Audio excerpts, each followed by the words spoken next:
All right, I'm gonna play some Tour 6 today. Just I'm gonna see if I can get some of the Sequoia Creek holes, but I don't have a lot of experience playing on the Wiseacre Ranch. I think it was in I haven't played those courses very much, so that'll be interesting if we get some of those.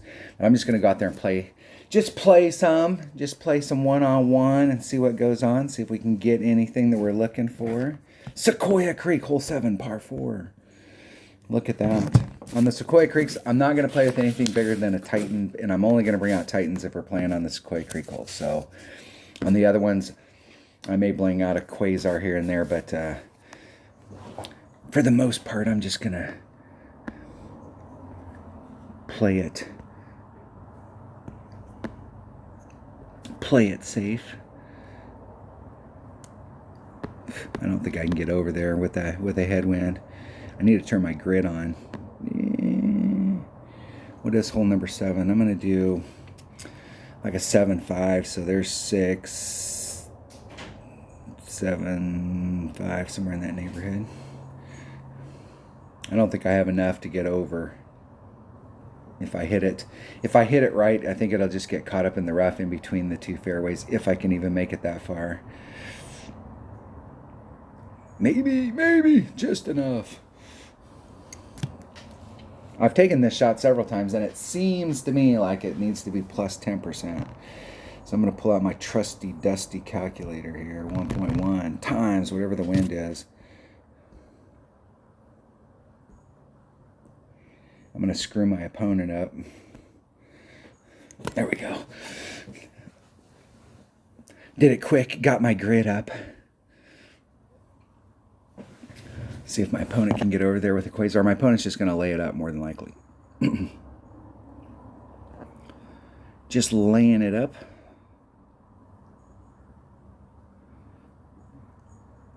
I don't think you can get over with a Quasar with that kind of wind.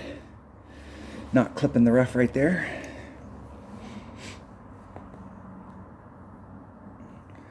Let's see if we can get this to go in the hole. So 1.1 times 8.3.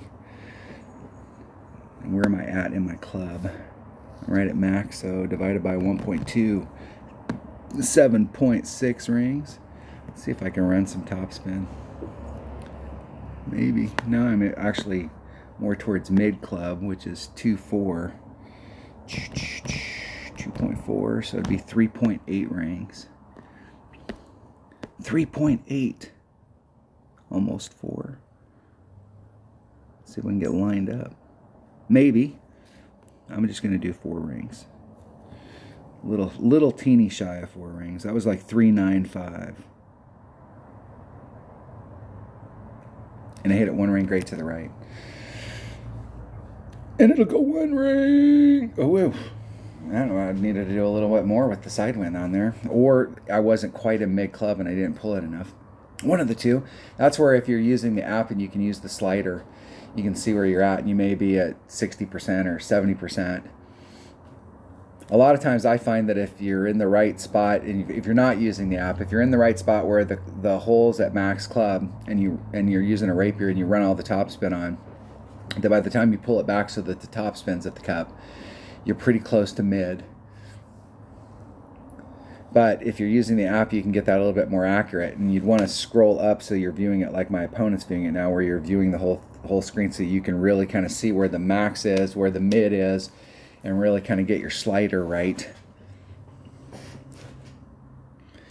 Get the slider right. That seemed like they did like a massive pull. I hit it perfect. That just seems like it's going to be way to the right, but I could be wrong, and it is way to the right. That seemed like it was a big over pull. And that's the eyeballing thing. I just never can figure out how people eyeball it. I would have never continued to play this game if somebody hadn't figured out some way to at least give you a shot with the wind adjustments. And the deal is that I'm not sure that Playdemic expected somebody to figure out something as fast as it got figured out. Because the guy that figured out the wind ring method, the game came out in March 2017, and by June, I can't remember what that kid's name was. He posted a video, and then Tommy posted the video and introduced it.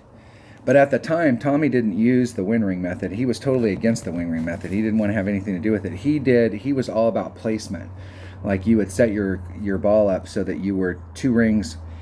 And it's kind of like how he does the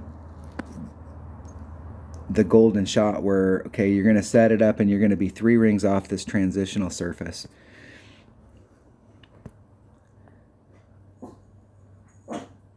Or you want to be 2 rings off that transitional surface, and you're going to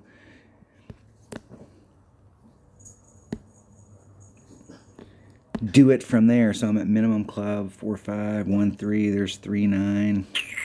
I'm gonna do a 4 ring pool. I could sit and do the math, but I'm probably running close to out of time. I didn't want to do the math, and I hit it 70 rings straight to the right.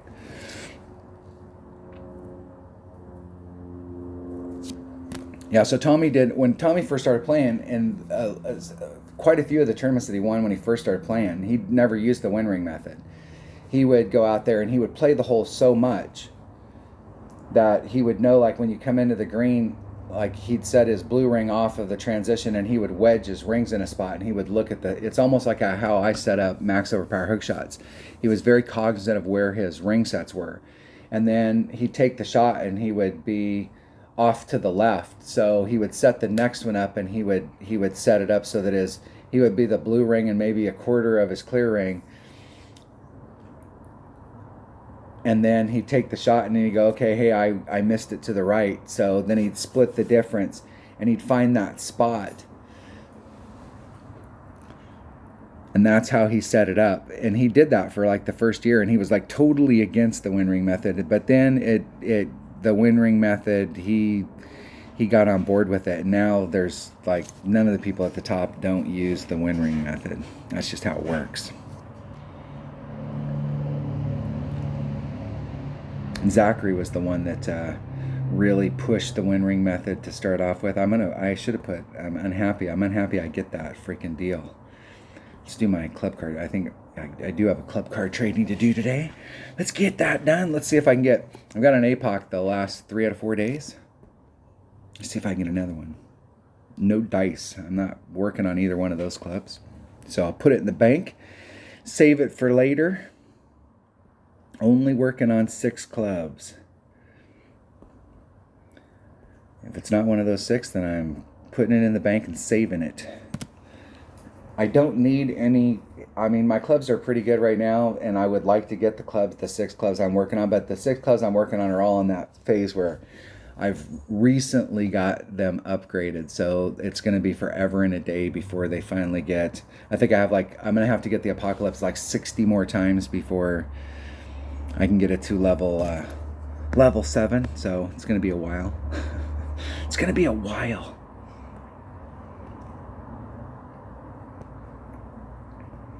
Actually, what I should do is bring this bag right here. Now, this bag helps me on some of the drives, but it hurts me on shootouts.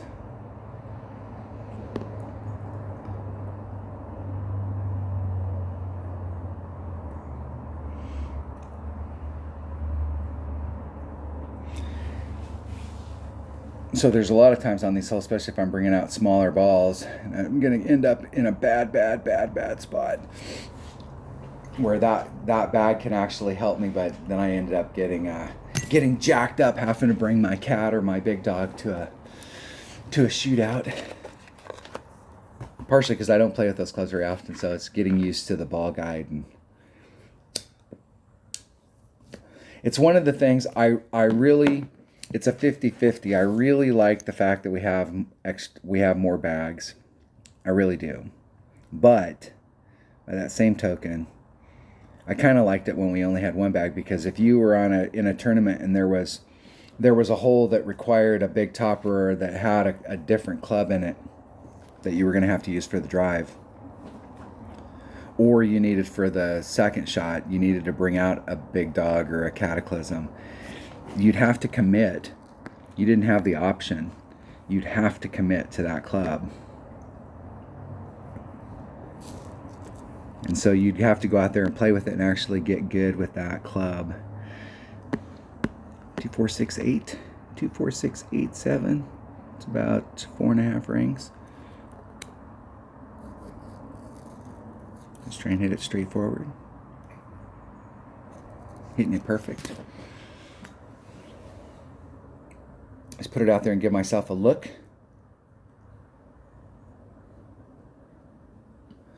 I'm never concerned about winning or losing when I'm out here. Obviously, you'd like to win because you get chests, and we're all about harvesting chests.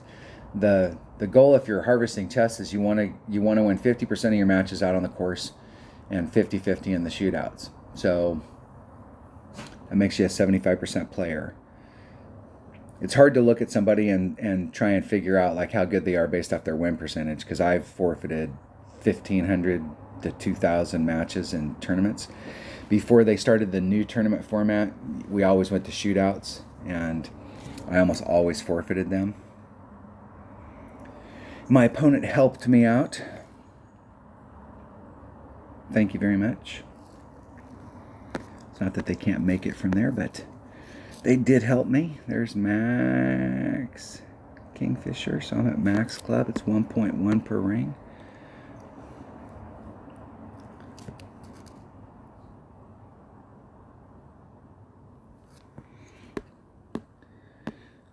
I'm going to do a 3-5. So 3 rings is 3-3.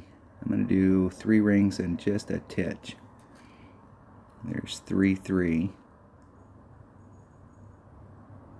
And just a little.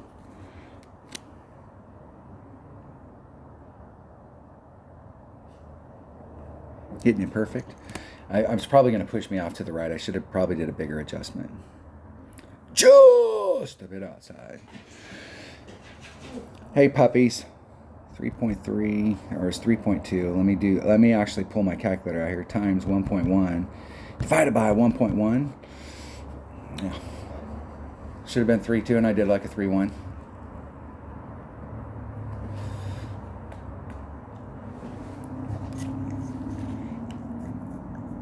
I cast away 1 with 13,000, so they haven't been upgrading their castaway.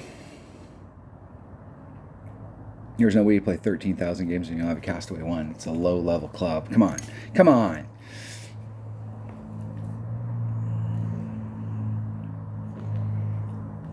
Let's look at how much they've won. So they've won more than me. I won 331. So when you think about clubs, you can look at somebody's win percentage and really kind of get an idea of where they're playing. So with that right there, they're probably, most of their games are playing at Tour 7, Tour 8.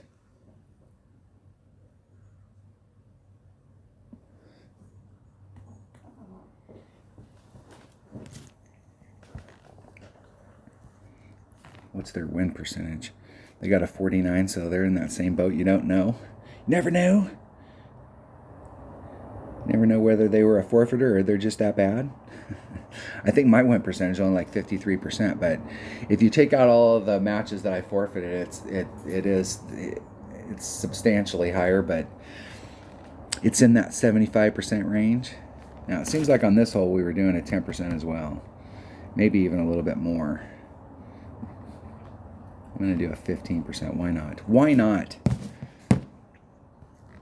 I'm definitely not going to do the rough bump. I'm going to hit from over here and bounce it over and just try and bleed it up. We'll see where I'm at.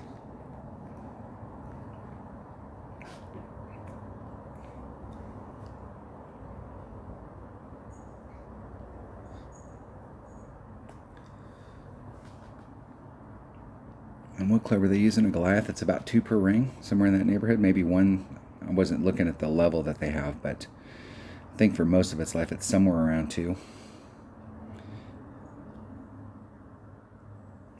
Somewhere. This person seems like they might be the ones that try and emoji spam you, so I'm going to turn it off. There's man.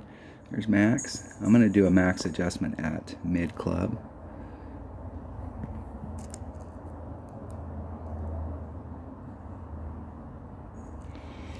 $9.1.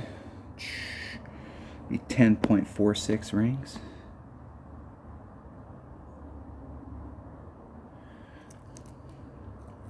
There's 10.46, almost exactly.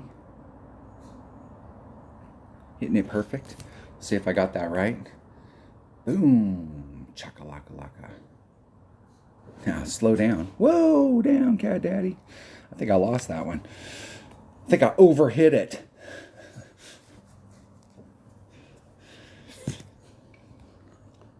Giving him the win.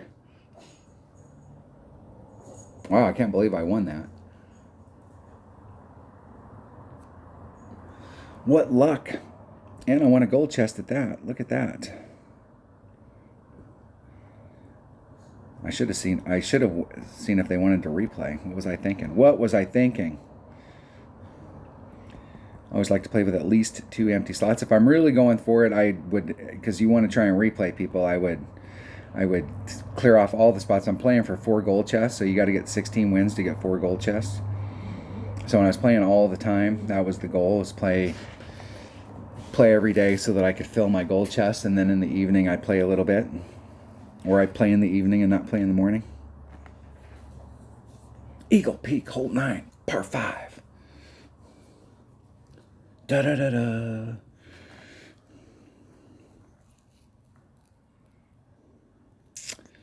Let's think about how we want to play this.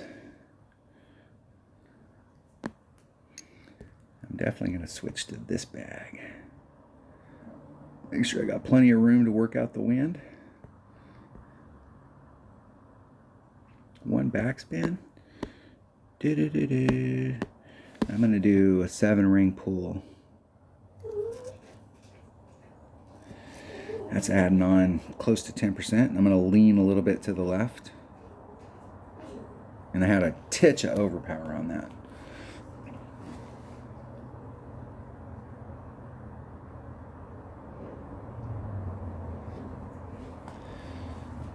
That'll be a long ass shot from there. With that ball. If you got a 3 power ball, it's still a long ass shot, but with a less than 3 power ball, it's definitely a long ass shot. Especially if we get big headwind.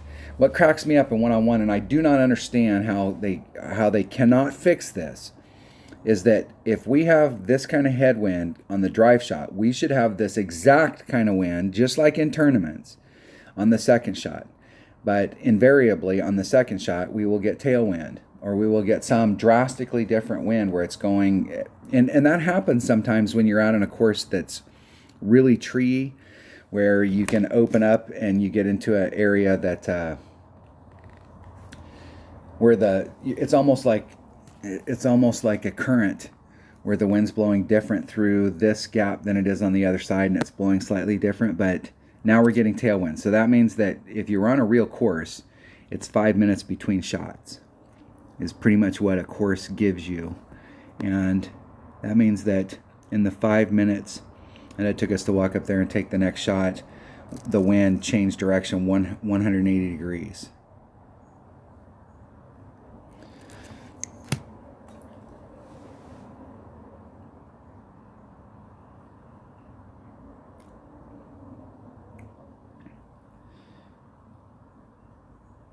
Close.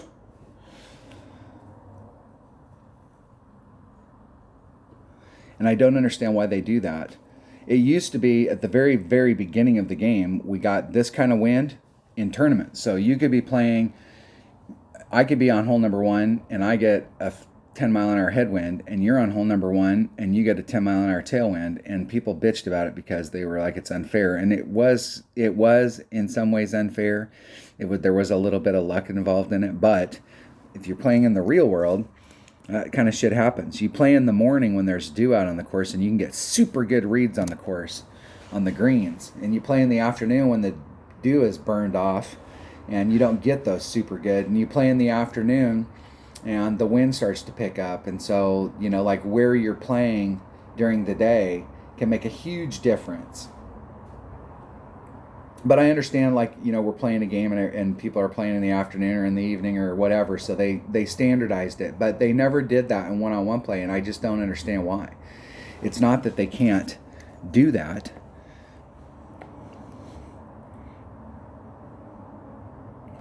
Winner, winner, chicken dinner. Josh forfeits.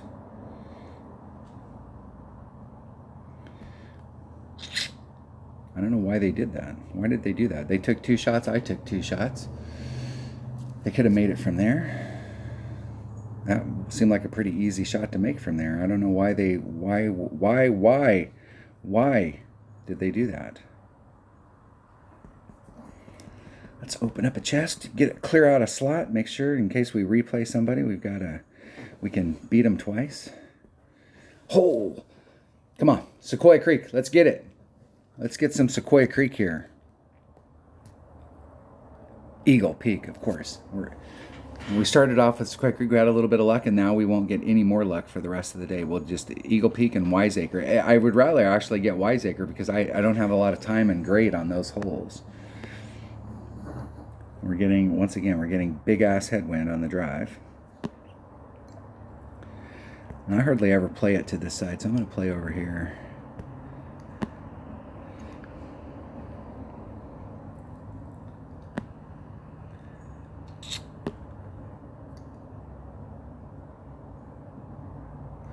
Five eight.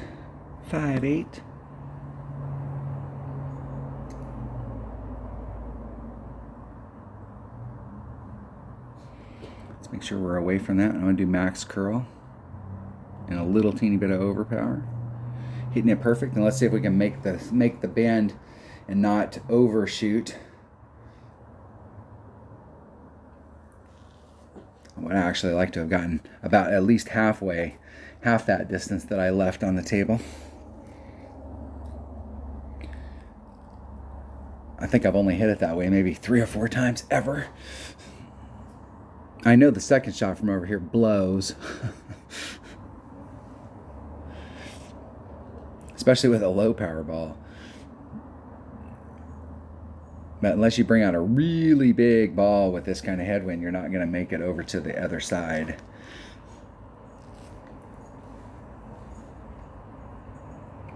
My opponent's got the same idea.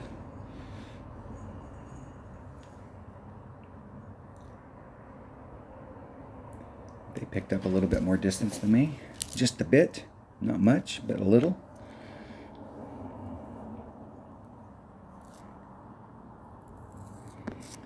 All right, what are my options here? I can go from here and go over.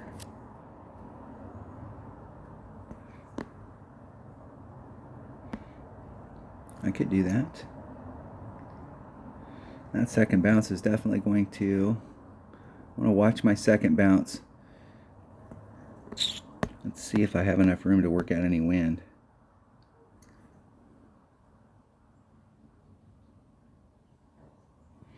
Puts me a little in power.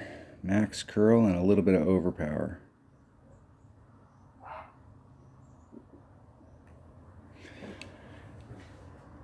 And see if I can at least bleed through the rough. I'm going to hit over the rough, and it's going to go for a wild ride. Slow down, Cat Daddy.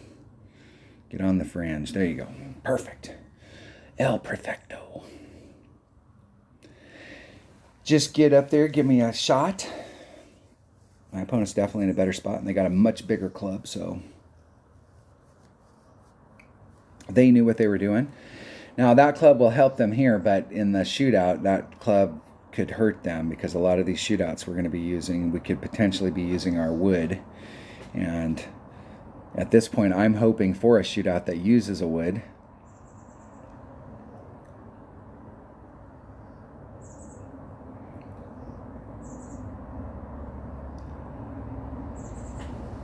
And I want them to stay on the green so they have a longer putt.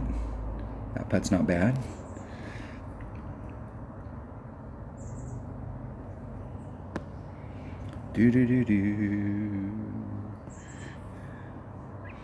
I went out to practice today. I was like, hey, I'm going to practice today because the round opened, and I'm just going to blow my first qualifying round because Dunner and I are going to play tomorrow.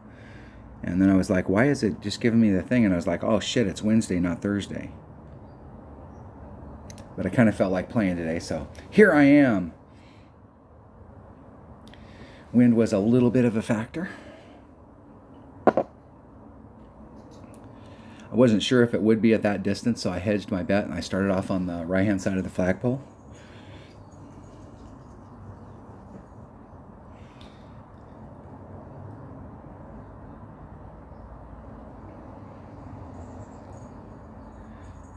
I should easily be able to make that putt. In the hole. Going to a shootout.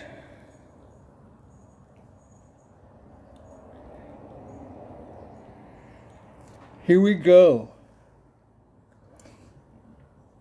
I'm forcing my dogs to stay outside and they're all pissed at me. They're standing at the door going, dude, let us in. It's cold out here. I think we have a rough putt we can do here, but I do not know what the wind adjustment is on that kind of wind. Let's see what my opponent does. The big dog at level 6 is, what, maybe 2.4 per ring? So it'd be like 2.5 rings maybe?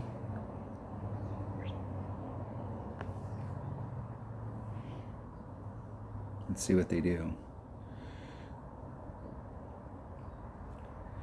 And they did like 1 3/4. Must not be at max club, that's the deal. Hitting it perfect.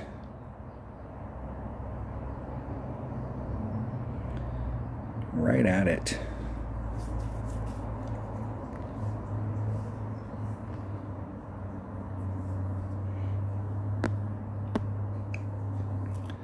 There's max club, there's min, so I'm at mid club, that's 1.1.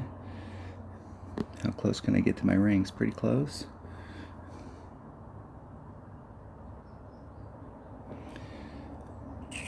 .3 divided by 1.1. About 7 rings. 6.87 rings. Does that seem right? That seems like a ton of pool. There's 5, 6, 8, 7. That seems like a big pool. Hitting it perfect. I'm gonna miss the rough here. I can't believe I almost underpulled it. Almost underpulled it. Seemed like a big pull compared to what they did. Big. Winner, winner, chicken dinner. And I did a 20% adjustment on that, and it felt I was close enough to the ring set. I could get pretty close to it. It felt like that was right, but man, I should have pulled that a little bit more. It ended up coming out as an overpull, but where I landed, it was not so good. I was really close to the sand. Real close. How much time we got here? We're about halfway in, so I guess I better clear another slot. I best clear another slot. We should be getting a gold chest on the next win, I believe.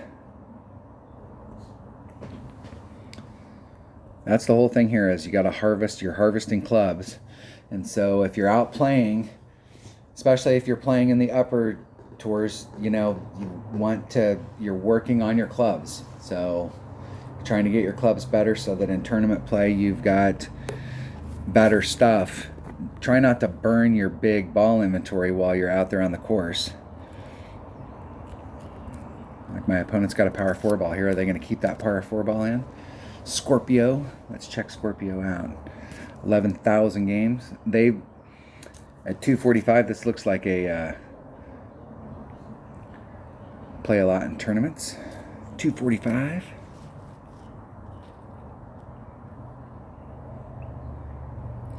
Most of those games are probably Tour 6 or below.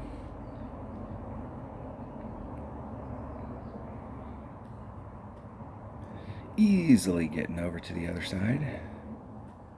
Easy breezy.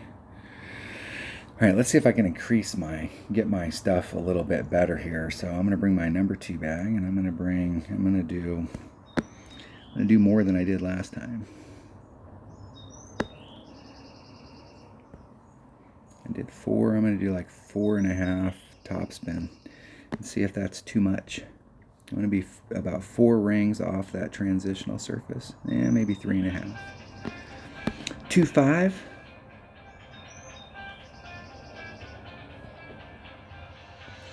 Max curl.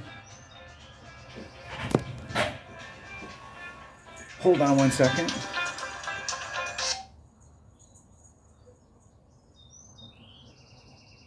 Overshot it. This is Gordon. Good.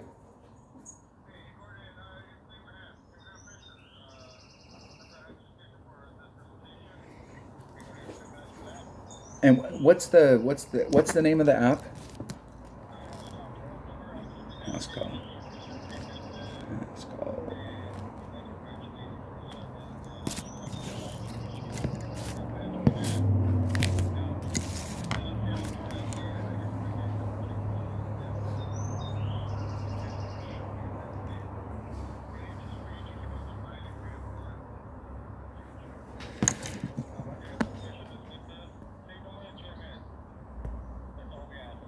Now, I'm not really interested though. I mean,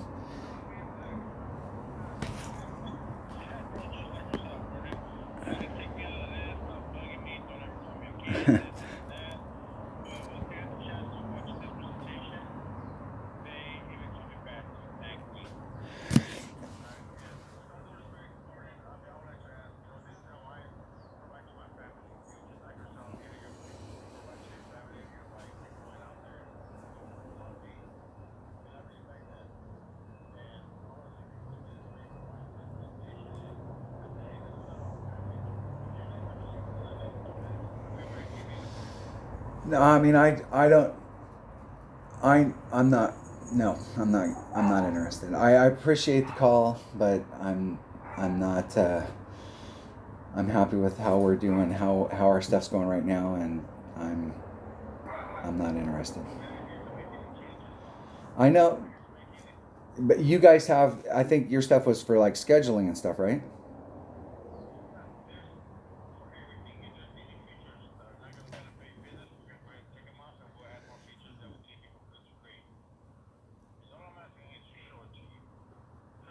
No,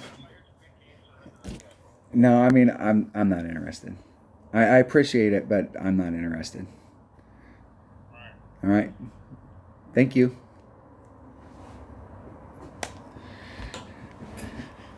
Freaking sales calls. You guys got to go through a sales call right there. That's me getting one of my 17 freaking phone calls a day where people are calling me on my business line wanting to sell me some shit. Arr! And there you go. The business phone rings, you got to answer it, right? And I literally get like 17 phone calls a day, and I'm on the no call list, the whole bit, and I get that stuff. I really like it. Like that guy right there wasn't too bad, but some of them some of them when they catch me when I want to, I will give them the runaround for a long time. I will do my I'm Bill. I used to love it when we had payphones, and a payphone would ring, and I would pick it up, and I would do a prank phone call, and the deal is that they called me. I didn't call them.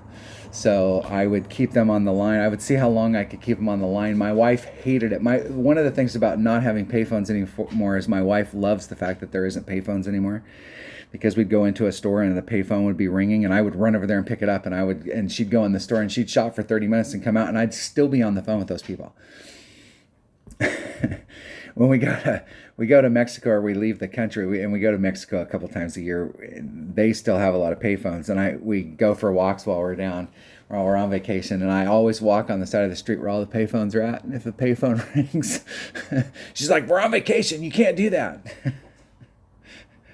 I don't want to do my I'm Bill thing because I might offend some people, but I have a routine. One of the like prank phone calls, one of the best ones. Let's see if we can get this one. I'm gonna do the shot where I go around the bend here. I think you could go straight forward. You might be able to get straight forward with this kind of wind. Can I get straight forward with that wind? I think I can. I think I can. I think I can. The wind's gonna blow me out there past my white ring. I might be able to get out there. I'm going to hit that rock, and maybe that rock will help me.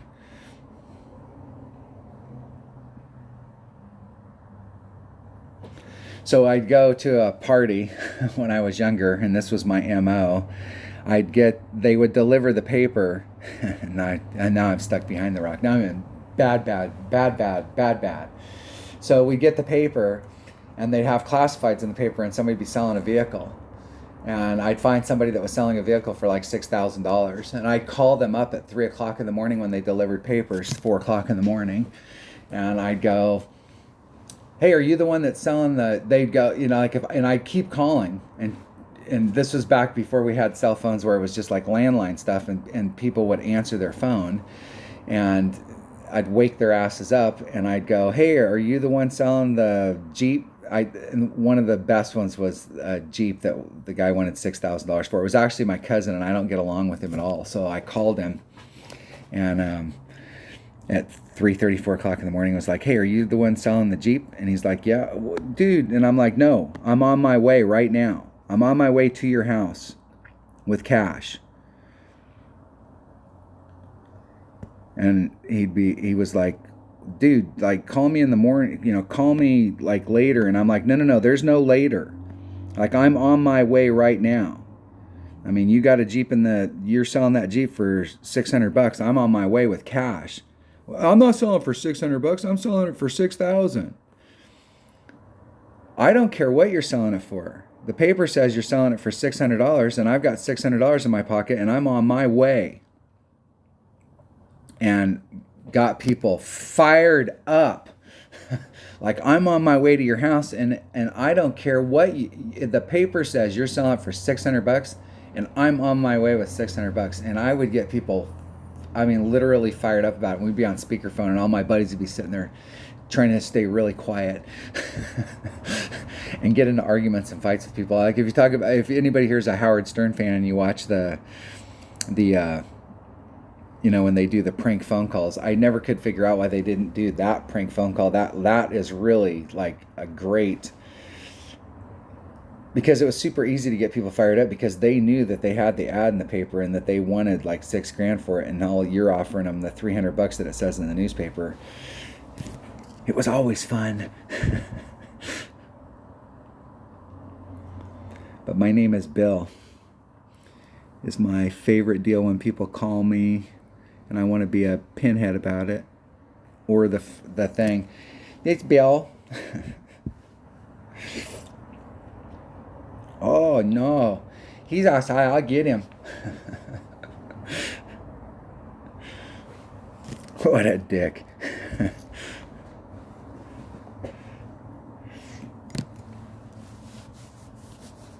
It's just crazy with the phone call stuff. I like the ones with the social security thing because like that's not, it's, when the police are after you, the police come to your house. And the police know where you live. If they really want to track you, you have a cell phone. They're tracking you. They know where you're at. They don't need to inject a tracker on you. They already have it because you have a cell phone or you have a tablet or you have stuff. It always cracks me up. Well, they're going to be able to track you. They can track your ass right now anyways, dummy.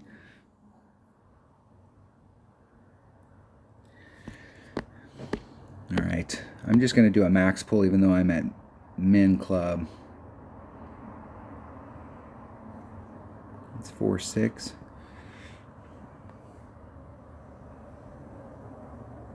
Hitting it perfect. Crazy people.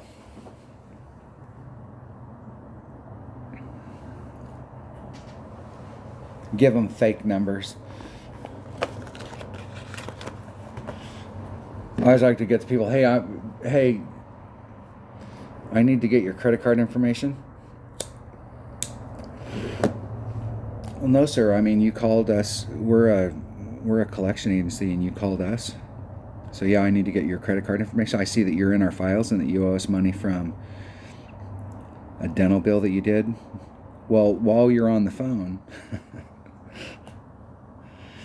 a lot of times my wife always tells me don't answer those calls because now they know that actually goes to a phone and that sometimes they'll quit doing it. But what gets me is Verizon and AT&T and all these other places where you have your phone. If they're calling on, think about how much extra service it takes, like right now at this very second, how many fake phone calls are being made on Verizon's network or AT&T's network or somebody's network. And if all those fake phone calls weren't being made on there, so the only reason that those phone calls are continuing to be made on there is because Verizon and AT&T and Sprint and those companies are making money off of those fake phone calls. So they're making money to inconvenience somebody who actually, another customer. And that's what really is the shitty part about it, is because most of those phone calls come in their local numbers. So it used to be like you'd get some odd number and you would go, hey, I don't know anybody that's in 603 area code. So you'd let it go to voicemail. But now all the phone calls come in and they're all local numbers. So whoever's making those robocalls, I don't know how all that stuff works, but the companies must be making money on it, because if they weren't making money on it, it's taking up their network. They would put an end to it.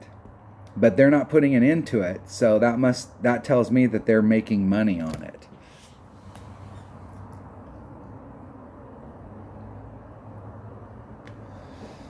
Unstable connection. And I'm looking at my phone and I got 5G. All right. And my phone right now is, well, I got 4G max bars and I'm on the same network. Wiseacre Ranch. Wow, you got to watch a video of me playing some holes and bitching at the same time. Plus you got to go through a freaking sales call. What kind of deal is that? I'm going to have to charge you guys for all that. Please send money to...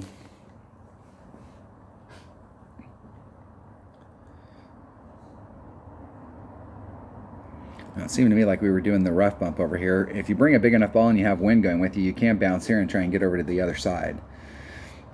But I think the play is to try and get out into this rough area and bleed out through the rough. And with this big of a headwind, I don't know with this small ball whether or not that's possible. We're going to find out. They kind of help themselves hitting it to the left, but I think they're still going to get caught up in the rough.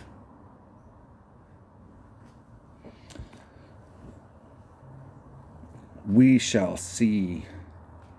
I'm going to switch to my number 5 bag. I'm going to bring a quasar. I'm going to switch to my number 5 bag. Let's get as much distance out there as we can possibly get.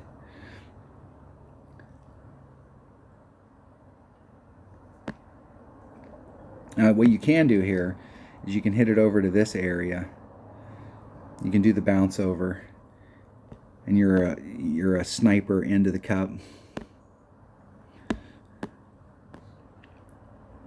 So there's 4, 5. So 6. And I'm going to do that much. It's 1.5 per ring, so 6 rings is 9. Hit it 1 ring right to the right.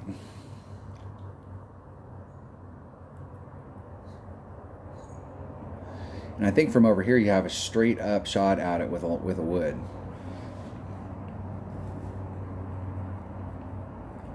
It's not as good as being over there where my opponent was trying to get, because from over here you've got your long iron. A Nirvana's a long iron, and so if you're over in that area, you're 1 club shorter, so I'll have a much longer shot at it. Much longer. 1.1. We'll see what kind of wind we got. It definitely looks like it's downhill, so...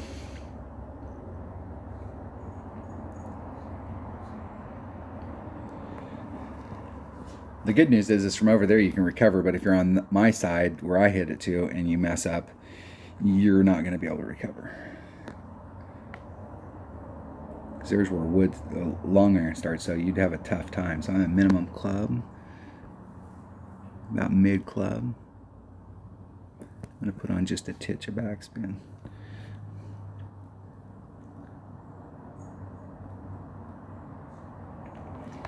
Seven, be about, I'm going to do an 8 ring pull. There's 5.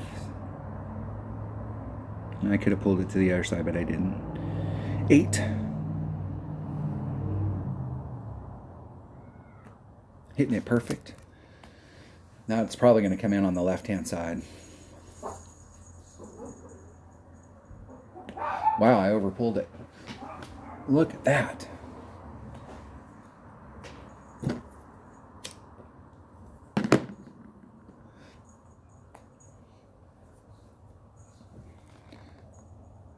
So what would that have been? I was at minimum club, so that was 7.7 divided by 1.3 would have been 592. Even if I'd have added on a little bit, that would have put me at a little over 6. I moved at 8. Definitely an overpull. It's good to know. If you're playing a tour like this, when you first go out and play it, like making adjustments and then going, hey, when you're out there and you're at minimum club, you need to hit minimum club. Some of these holes we're on them, and even though we're in minimum club, we need to do the max number. That's a plus 30% built into it. And after a few days of playing, you start to get used to the holes and remembering what the adjustments are on them.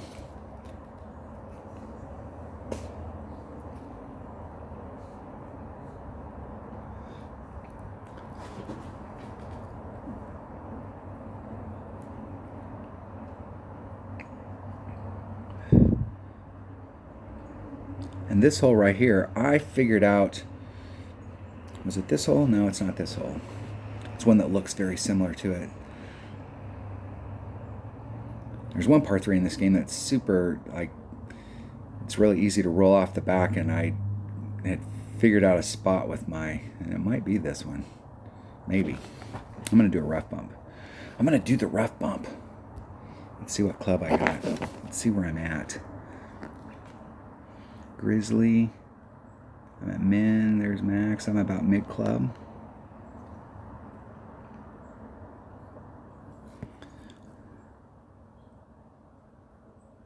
I'm just going to do a full 3.8.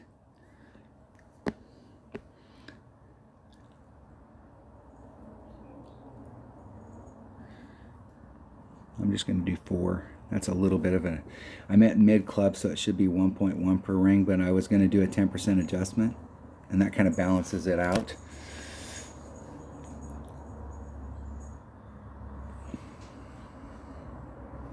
Just a bit outside.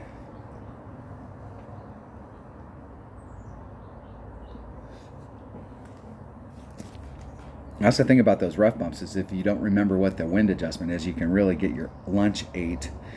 So on holes like that, you expect when you go to a new tour and you're playing that you're going to get your lunch 8 for a while. If you're especially if you're playing against somebody who's been playing in that tour for a while, it's always dangerous when you go up a tour and you're not used to playing that particular tour. How much time we got here? How much time we got on this video? 48. We got enough for a few more holes.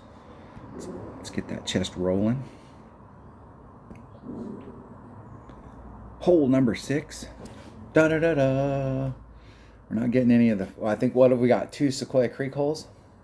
Come on, come on. Wiseacre Ranch. This hole again.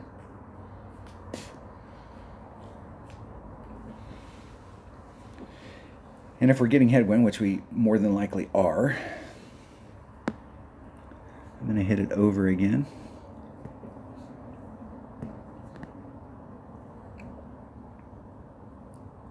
Myself a couple rings of separation away from that rough. 7-6. Now there's 4-5. There's 6. There's 7-5. And I'm going to do just a little over, because I'd rather over pull it in that situation. I have room on the left, but I don't have a lot of room on the right, and I hit it to the right.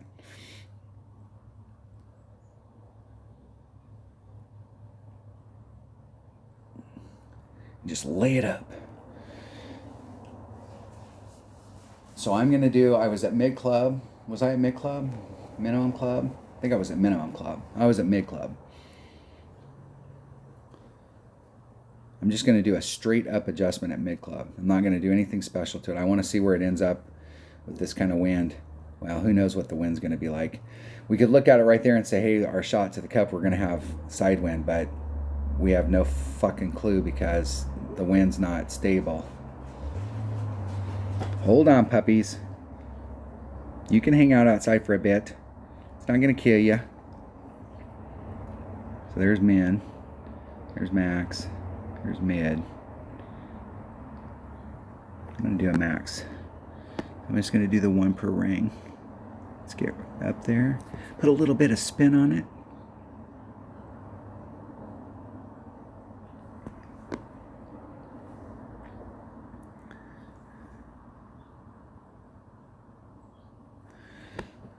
I'm just going to do a 6-1.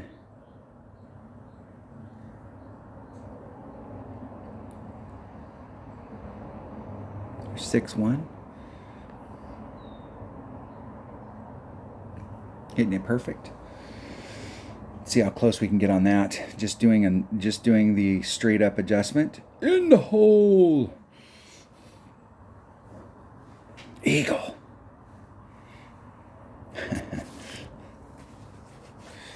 That shot works. Good luck. Get in the hole. Never be afraid of shootouts. And they brought out a special ball. What did they bring out? A power 5. And they couldn't get over the power 5 ball. That's a nice ball too. 533. That must be one of the balls that they're selling right now. I haven't seen that ball before, so that must be new.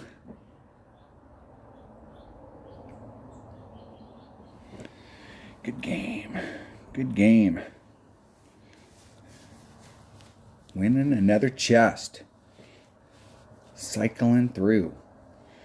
We'll see if this person wants to replay. I don't think I have any empty slots. I don't normally like to play without an empty slot, but I'm willing to let them burn another special ball. Come on. Come on, dude. You want to replay? I'm not going to hit it. I'm gonna let you see if you want to replay. USA all the way. Come on. Of course you don't. No dice. I got time for one more hole. One more.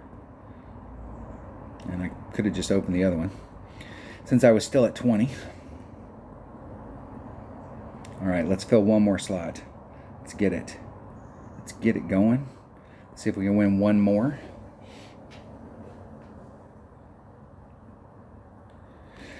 I don't know how many I've won here, but I've won a few. Fairway to green. When you're playing one-on-one, the key is to stay in the freaking fairway. Fairway to green. You'll win a lot of holes just outright playing fairway to green.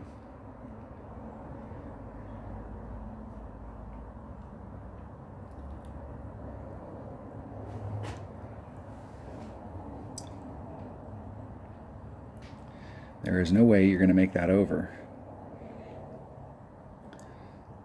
Not unless you pull it to the left a little bit more. Because that's 4-5. Unless it carries down there, and I don't think it does, they're going to hit the rough. Even if they hit this perfect. Unless it's super carrying it. It's got to be carrying it 30%. And I don't think it is. I guess it is. I guess I was wrong. It is carrying it. Nice shot. Nice shot.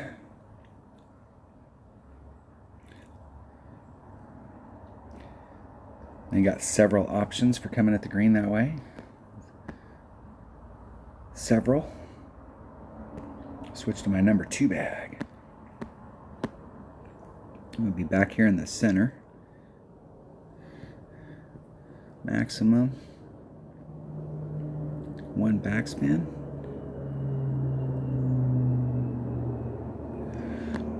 $3.9. I'm going to do 4-ring pool. 100% accurate, 1 per ring. A little bit of left hand just to bring me back to the center. Hitting it perfect. Now it's all about distance. And it rolled out. Now I'm in trouble. Big trouble. There is no way in hell. You can barely make it over to this fairway right here. I'm trying to enter this fairway at the very top. You can barely make it with a wood. So I'll have to bounce over to it. Now I could come over to this side right here, maybe, and try it, but I think those trees are going to be in my way, and try and max over power hook with my Nirvana. But the best bet here is just to get yourself up in a spot where you've got a decent shot at it. A decent shot.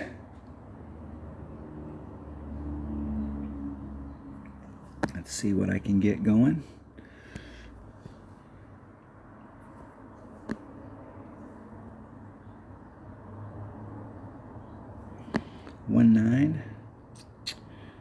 2 per ring, so there's 1 ring.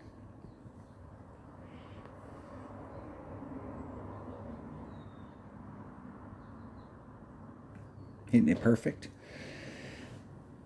Just try and bleed it up there and get as close as I can to give myself an opportunity to recover with my Nirvana. And that looks like a pretty straight up shot.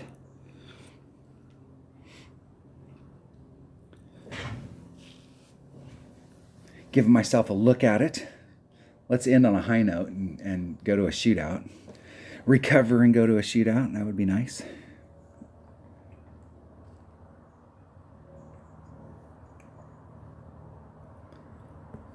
Let's see how far I can get up there with my rapier. About mid-club.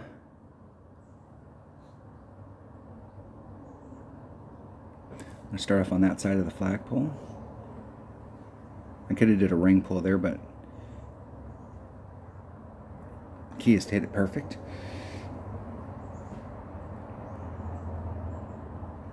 Hitting the flagpole, just a little teeny bit of wind effect with a 1 mile an hour wind. You're not going to get much. If it had been a bigger wind, I would have done a ring pull, and I was at mid club, so I count my mid club at 2.4 per ring. It's 1.2 at max, 2.4 at mid. Anything closer than mid, then I think of half the cup as 4 miles per hour. When you're up close and personal.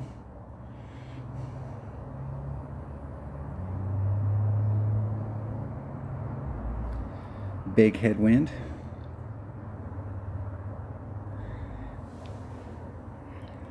When the game first came out, you could see what people did, and there were so many people that bitched about, well, all they're doing is matching my shot and they're looking at my spin. And I suppose there was some of that, but the deal is that on a lot of these holes, there's only one way to go at it. So you're going to do pretty much the same shot as your opponent.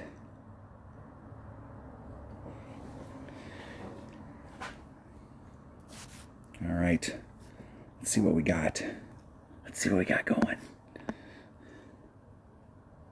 Minimum club, 1.3 per ring, so 7.5 divided by 1.3. That'd be 576.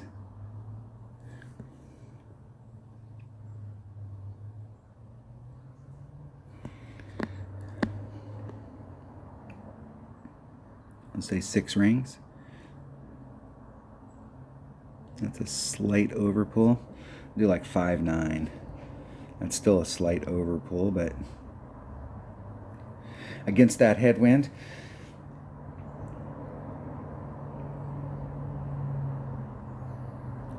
getting the win. Ending on a high note. Look at that. Recovered and then got a win. Da-da-da-da.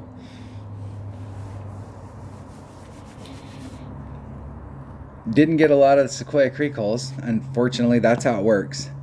This is the only way we used to be able to practice. So we come out and we play. They'd put the holes that we were playing that week in something so you could play them from the rookie tees, from the pro tees, expert tees, and the only ones that usually suffered were the people in Masters. But now you can pay to play, pay 75 cents. All right, we won a few chests. Getting some stuff to open up. Still working on clubs. There you have it. Tomorrow I'm gonna have to call Dunner and because he's got bowling tomorrow night, and I'm gonna have to go ahead and qualify tomorrow because I don't think I'll have time on Friday. We got to work Friday and I won't have time. So that's the deal. Everybody have good luck in the tournament. You're going to go through a bunch of ball inventory this week. If you don't have a bunch of ball inventory, it's not that you can't, but I know that either in the first round or in the weekend round, they're going to make the win so that you're going to have to pull out some bigger balls if you want to have a lot of success. And this particular course, the Sequoia Creek course, it's a ball eater. You're going to go through ball inventory, and that's just the way it works. And so expect that if you want to be up at the top, you need to bring out the right equipment. And if you've got mid-level clubs, you'll definitely need to bring out bigger balls in order to enhance your equipment to give you the shot to get up there to the top of the bracket. Thanks for watching. Everybody have a great time. Stay safe, and I will catch you on the next one.